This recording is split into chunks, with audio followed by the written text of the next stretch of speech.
Praise the lord. ప్రియమైన సహోదరులందరికీ mirror of Christ తరపు నుంచి శుభాలు. ప్రియమైనటువంటి వారులారా, మీరంతా బాగున్నారని, అలాగే ప్రతిరోజు డైలీ వాగ్దానం ద్వారా ఆదరించబడుతూ ఉన్నారని, ఫలిస్తూ ఉన్నారని బలంగా నమ్ముతూ ఉన్నామండి.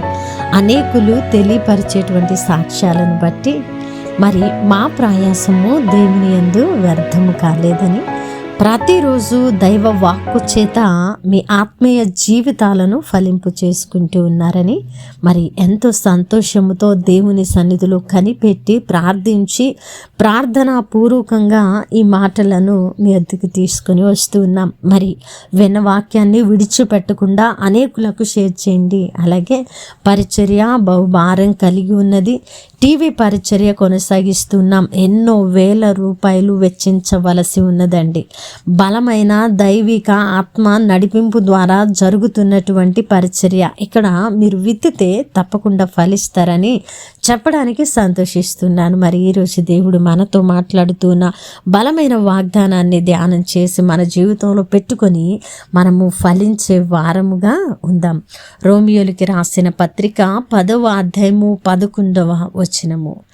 ఆయన యందు విశ్వాసముంచు వాడెవడును సిగ్గుపడడు. దేవుని నామానికి మహిమ ఘనత ప్రభావములు చెల్లిస్తూ ఉన్నాను. ప్రియ సహోదరుడా, నిజముగా ఆయన యందు విశ్వాసముంచి నా దేవుడు నా కార్యమును సఫలము చేస్తాడు, నా ప్రార్థన నా దేవుడు అంగీకరిస్తాడు, నా పరిస్థితులను నా దేవుడు కడతారు అని ఒక భరోసాతో, ఒక విశ్వాసముతో ఆయన యందు నిలిచి ఎదురు చూచే వ్యక్తిగా నీవు ఉన్నావా?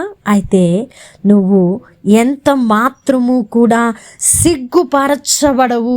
ఎందుకంటే మనము నమ్మిన దేవుడు, మనము విశ్వాసం ఉంచిన దేవుడు నమ్మదగిన మంచి సహాయకుడండి. ఆయన మన పరిస్థితి ఏదైనా సరే మన పరిస్థితులకు చాలిన దేవుడుగా ఆయన ఉన్నారు. ప్రియమైనటువంటి వారులారా, నువ్వు పూర్తిగా ఆయన మీద ఆధారపడి ఆనుకొని ఆశ పెట్టుకొని విశ్వాసం ఉంచి, అయా నీవే నా దిక్కు, నీవే నా ఆశ్రయ దుర్గము, నీవు తప్ప నాకు ఈ లోకంలో ఆసరా మరేదీ లేదని ఆయన సన్నిధిలో కనిపెట్టుకొని కన్నీరు విడిచి ఎదురు చూస్తూ ఉంటే, నిన్ను నెట్టివేసే దేవుడు ఆయన, నిన్ను తృణీకరించే దేవుడు ఆయన, నిన్ను మరి సిగ్గుపరిచే దేవుడు ఆయన కాదండి. ఆయన మనలను సిగ్గుపరిచే దేవుడు కాదు. అనుభవపూర్వకంగా చెబుతున్న అద్భుతమైన మాట. ప్రియ సహోదరుడా, నేను ఆయన మీద ఆధారపడి ఆయన సన్నిధిలో విశ్వాసముంచి ఎదురు చూసిన ఏ సందర్భంలో కూడా నేను సిగ్గుపరచబడలేదు అని మరి బలంగా చెప్పగలను. కాబట్టి ఏ పరిస్థితిలో కూడా నేను సిగ్గుపరచబడలేదని మరి ఈ యొక్క అద్భుతమైన సాక్ష్యాన్ని చెప్పడానికి సంతోషిస్తూ ఉన్నాను. మరి ప్రియమైనటువంటి దేవుని బిడ్డ, నిన్నెందుకు సిగ్గుపరుస్తాడు దేవుడు? నిన్నెందుకు ఇతరుల ముందు చిన్న చూపు చూచే విధంగా చేస్తాడు దేవుడు? ఆయన అలాంటి వాడు కాదండి.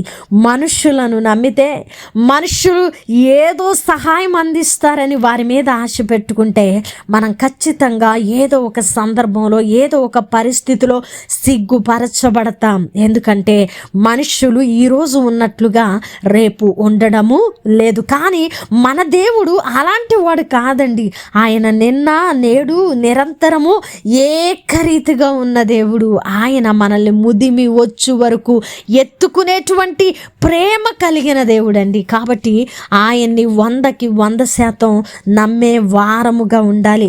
ఆయన మీద నువ్వు విశ్వాసం ఉంచినప్పుడు ఒక బలమైన నమ్మకంతో ఉండాలి, ఫుల్ కాన్ఫిడెంట్తో ఉండాలి. ఏంటంటే, నా దేవుడు నన్ను సిగ్గుపరచడని నీ మెదడులో ఆ బలమైన మాటను నింపుకుంటే, నీ హృదయంలో ఆ విశ్వాసము పొంగి పొరులుతూ ఉంటే, నువ్వు ఎందుకు ఎక్కడ ఎలాగున సిగ్గుపరచబడతావు ఒకసారి ఆలోచన చెయ్యి.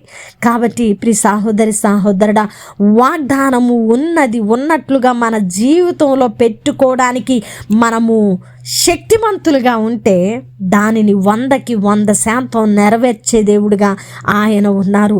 మనలో బలహీనతలు ఉండి, మనలో పరిశుద్ధత లేక, మనలో నీతి లేక, దైవిక చిత్తాన్ని అనుసరించే భక్తి లేక, వాక్యాన్ని పట్టుకోలేక దానిని మనము నెరవేర్చుకోలేకపోతూ ఉన్నాము. కానీ నిజంగా వాక్యాన్ని ఉన్నది ఉన్నట్లుగా పట్టుకుంటే వాగ్దానము పొల్లు కూడా తప్పిపోకుండా మన జీవితాలలో నెరవేర్చడానికి ఆయన సమర్థుడై ఉన్నాడు. కాబట్టి ఆయన యందు విశ్వాసం ఉంచిన ప్రియ సహోదరి సహోదరుడా, నువ్వు ఎంత మాత్రము కూడా సిగ్గుపరచబడవని ఈరోజు దేవుడు బలంగా మాట్లాడుతున్నారు. నీ పరిస్థితులు ఏమిటో నాకు తెలియదు, నీ స్థితిగతులు ఏమిటో నాకు తెలియదు, కానీ నిన్నెరిగిన దేవుడు మాట్లాడుతూ ఉన్నాడు. నా మీద నువ్వు విశ్వాసం ఉంచావు కాబట్టి ప్రియమైనటువంటి బిడ్డ, నిన్ను నేను సిగ్గుపరచను, నువ్వు అద్భుత కార్యాన్ని చూడబోతా ఉన్నావని దేవుడు బలంగా మాట్లాడుతూ ఉన్నారు. మరి ఈ వాగ్దానాన్ని పట్టుకొని నా దేవుడు నాతో మాట్లాడారని వాగ్దానాన్ని స్వతంత్రించుకోవడానికి ఎవరైతే బలమైన విశ్వాసము చూపించి ప్రార్థిస్తున్నారో వారి పట్ల వాగ్దానము నెరవేర్చబడునుగాక. వినవాక్యము ఫలింపు కొరకు ప్రార్థన. పరిశుద్ధుడా, ప్రేమ కలిగిన తండ్రి, మీ బంగారు పాదాలకు వందనాలు. అద్భుతమైన వాక్కు చేత మాతో మాట్లాడి అయా మా విశ్వాసాన్ని బలపరిచి మీ యందు విశ్వాసం ఉంచితే మేము సిగ్గుపరచబడమని మమ్మల్ని లేవనెత్తే దేవుడు మీరని మరొక్కసారి మాతో మాట్లాడి మా హృదయాలను బలపరిచినందుకు వందనాలు. ఈ మాటను ఎవరైతే నమ్మి ఈ వాగ్దానాన్ని స్వతంత్రించుకోవడానికి ఇష్టపడుతూ ప్రార్థిస్తున్నారో వారి పట్ల వాగ్దానము నెరవేర్చమని, ఈ పరిచర్యకు సహకరించే కుటుంబాలను దీవించి ఆశీర్వదించమని ఈ ప్రార్థన నజరేయుడైన యేసుక్రీస్తు నామమున సమర్పించడానికి వేడుకుంటున్నాము తండ్రి. ఆమేన్. ప్రియమైన దేవుని బిడ్డలారా, అద్భుతమైన వాగ్దానం ద్వారా బలపడ్డారని విశ్వసిస్తున్నా. వినవాక్యాన్ని తప్పకుండా మర్చిపోకుండా షేర్ చేయండి. అలాగే పరిచర్య బహుభారం కలిగి ఉన్నదండి, దేవుడు మీతో మాట్లాడారు అని అనుకుంటే, మీరు బలపడుతూ ఉన్నారు అనే సాక్ష్యము మీ జీవితాలలో ఉంటే పరిచర్యలో మరి మీ వంతుగా సహకారులుగా ఉండడానికి ముందుకు రండి. దేవుడు మిమ్మల్ని దీవించి ఆశీర్వదించును గాక. ఆమేన్.